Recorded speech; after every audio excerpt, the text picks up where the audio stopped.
ಬೆಂಗಳೂರಿಗೆ ಬಂದರೆ ಮೋಸ್ಟು ಚನ್ನಪಟ್ಟಣದಿಂದ ಹೋಗಲೇಬೇಕು.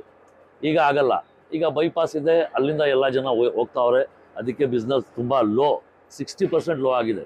ಈಗ ಎರಡು ವರ್ಷ ಮುಂಚೆ ಸೂಪರ್ ಆಗಿತ್ತು ಬಿಸ್ನೆಸ್ಸು. ಈಗ 2 ವರ್ಷ ಆದಮೇಲೆ ಎಕ್ಸ್ಪ್ರೆಸ್ ಹೈವೇ ಆದಮೇಲೆ ಫುಲ್ ಲೋ ಆಗಿದೆ ಬಿಸ್ನೆಸ್ಸು. ಎಲ್ಲ ಕಷ್ಟ ಇದೆ, ಆಗಲೂ ಅನುಭವಿಸ್ತಾ ಇದ್ದೀವಿ, ಮಾಡಿಸ್ಕೊಂಡು ಹೋಗ್ತಾ ಇದ್ದೀವಿ. ಯಾಕಂದರೆ ಓನರು ಎಲ್ಲ ಕಷ್ಟಪಡ್ತಾವ್ರೆ. ಅವರು ಎಲ್ಲ ಐಟಮ್ ಮಾಡ್ಕೊಂಡು ತಗೊಂಡೋಗಿ ಎಲ್ಲೂ ಮುಂಬೈ, ಚೆನ್ನೈ, ದಿಲ್ಲಿ ಎಲ್ಲ ಕಡೆ ಮಾಡ್ತಾವ್ರೆ. ನಮಗೆ ಕೂಲಿ ಸಿಗ್ತಾ ಇದೆ, ನಮ್ಮ ಜೀವನ ನಡೀತಾ ಇದೆ. ಆಗಲೂ ಸ್ವಲ್ಪ ಕಷ್ಟ ಇದೆ. 150 ರೂಪಾಯಿ ಸಂಪಾದನೆ ಮಾಡ್ತಾಯಿದ್ದು. ಈಗ 2014 ತಿರ್ಗಾ BJP ಸರ್ಕಾರ ಕೂತ್ಕೊಂಡು, ನರೇಂದ್ರ ಮೋದಿ ಅವರು ಕೂತ್ಕೊಂಡು ತಿರ್ಗಾ ನಮಗೆ ಏನೇನೋ ಅನುಕೂಲ ಕೊಟ್ಟವ್ರೆ ಈ ಬಿಸ್ನೆಸ್ಸಲ್ಲಿ. ಈಗ ಇನ್ಸ್ಟಾಲ್ ಕೊಡ್ತಾವ್ರೆ ಮುಂಬೈಯಲ್ಲಿ, ದಿಲ್ಲಿಯಲ್ಲಿ, ಕಲ್ಕತ್ತಾಲ್ಲಿ, ಬನಾರಸ್ಸು, UP, ಮಧ್ಯಪ್ರದೇಶ ಎಲ್ಲ ಕಡೆ ಇನ್ಸ್ಟಾಲ್ ಕೊಡ್ತಾವ್ರೆ. ಅಲ್ಲಿ ಬಿಸ್ನೆಸ್ ಸ್ವಲ್ಪ ಚೆನ್ನಾಗಿ ನಡೀತಾ ಇದೆ. ಈಗ ವರ್ಕರು ಒಂದು 800-900 ರೂಪಾಯಿ ಆರಾಮಾಗಿ ಸಂಪಾದನೆ ಮಾಡ್ತಾವ್ರೆ. ಹೌದು, ನಾನು ಕೇಳಿದ್ದೀನಿ ಪೈಪ್ ಪಾಕ್ ಮಾಡ್ತೀನಿ ಮಾಡ್ತಾರಂತ. ಈಗ ಮಾಡಿದ್ದಾರೆ CCP. ಎಲ್ಲಿಂದ ಆರ್ತೀನಿ? ಇಲ್ಲೇ ಕೆಲಸಕ್ಕೆ ಬರಲ್ಲ, ಅಲ್ಲಿ ಹೋಗಿ ಕೆಲಸ ಮಾಡಬೇಕಂದ್ರೆ ಯಾರು ಬರಲ್ಲ ಫಸ್ಟ್. ಸೆಕೆಂಡ್, ನನಗೆ ಅಲ್ಲಿ ನಾವು ಜಾಗ ತಗೋಬೇಕು. ಆಲ್ರೆಡಿ ಸರ್ಕಾರ ಕೊಟ್ಟಿದ್ದಾರೆ, ಹಳೆ ಜಾಗ ಕೊಟ್ಟಿದ್ದು ಏನಕ್ಕೆ, ಏನು ಯೂಸ್ ಆಯ್ತು? ಇದೇನು ಕಲಾನಗರ ಹ್ಯಾಂಡಿಕ್ರಾಫ್ಟ್ ಕಾಲೋನಿ ಸ್ಟಾರ್ಟಿಂಗ್ 40 ವರ್ಷ, ನನಗೆ 42 ಇಯರ್ಸ್, 40 ವರ್ಷ ಆದ್ಮೇಲೆ ಇದು ಅಲಾಟ್ ಆಗಿತ್ತು. ಬಂದಿರೋದು 35 ವರ್ಷ ಏನೋ ಆಗಿದೆ, 35 ವರ್ಷ 38 ವರ್ಷ ಏನೋ ಆಗಿದೆ ಬಂದು ಎಲ್ಲ ವಾಸ ಆಗಿರೋದು ಇಲ್ಲಿ. ಅವಾಗ ಸರ್ಕಾರ ನೋಟಿಸ್ ಕೊಡ್ತಾ ಇದ್ರು, ಬಂದು ನಿಮ್ಮ ಮನೆ ತಗೊಳ್ಳಿ, ಇಲ್ಲಾಂದ್ರೆ ನಾವು ಬೇರೆ ಹೋಗ್ಬಿಡ್ತೀವಿ. ಫೋರ್ಸ್ಫುಲ್ ಆಗಿ ತೊಗೊಂಡು ಬಂದು ಇಲ್ಲಿ ಹಾಕಿರೋದು. ಅವಾಗ ಇಲ್ಲಿ ಏನಿರಲಿಲ್ಲ, ಎಲ್ಲ ಕಾಳಂಗೆ. ಅವಾಗ ಸ್ಟಾರ್ಟ್ ಆಗಿರೋದು ಬರೀ ಹ್ಯಾಂಡಿಕ್ರಾಫ್ಟ್ ಚಾಯ್ಸ್ ಮಾಡೋರು. ಈಗ ಎಲ್ಲರೂ ಸೇಲ್ ಮಾಡಿ ಹೋಗಿದ್ದಾರೆ.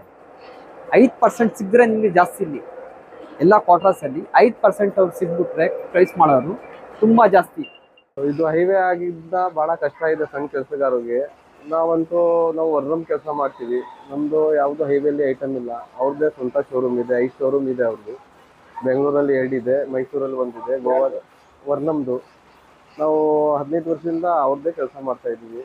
ವರ್ನಮ್ ಕಂಪ್ನಿಯಿಂದಾನೇ ನಾವು ಕೆಲಸ ಮಾಡ್ತಾ ಇರೋದು, ಬೇರೆ ಕಂಪ್ನಿಯಿಂದ ನಾವು ಕೆಲಸ ಮಾಡ್ತಾ ಇಲ್ಲ. ಅಂದರೆ ನೀವು ಕೆಲಸ ಮಾಡಿ ಅವ್ರಿಗೆ ಮಾಡ್ತೀರಾ? ನಾವು ಅವ್ರಿಗೆ ಮಾಡ್ತೀವಿ. ಅವ್ರದ್ದೇ ಎಲ್ಲ ಯೂನಿಟ್ ಎಲ್ಲ ಅವ್ರದ್ದೇ.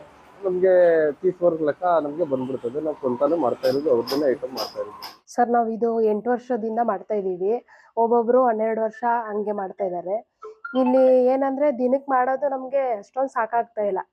ಬೆನಿಫಿಟ್ ಅಂದರೆ ಏನು ನಮಗೇನು ಗೌರ್ಮೆಂಟ್ ಕಡೆಯಿಂದ ಏನು ಬರೋದಿಲ್ಲ. ಆಮೇಲೆ ನಾವು ಹುಷಾರಿಲ್ಲ ಅಂದರೆ ರಜಾ ಹಾಕಿದ್ರೆ ನಮಗೆ ಏನು ಬೆನಿಫಿಟ್ಗಳು ಇರಲ್ಲ. ಆಮೇಲೆ ಆಸ್ಪತ್ರೆ ಖರ್ಚು ಅವು ಇವು ಎಲ್ಲ ಇರ್ತದೆ. ಆಮೇಲೆ ಲೇಟ್ ಗೀಟ್ ಆದರೆ ಅವಕ್ಕೂ ನಾವು ಇದು ಮಾಡಬೇಕು. ಅದು ಗಾಯ ಆದಮೇಲೆ ವಾಸಿಯಾಗೋ ಗಂಟ ನಾವು ಮನೇಲಿರಬೇಕು. ಆಮೇಲೆ ಮನೆ ಫ್ಯಾಮಿಲಿ ಎಲ್ಲ ನೋಡ್ಕೋಬೇಕು. ಒಬ್ಬೊಬ್ಬರಿಗೆ ಅಮ್ಮ ಇದ್ದಾರೆ, ಅಪ್ಪ ಇಲ್ಲ.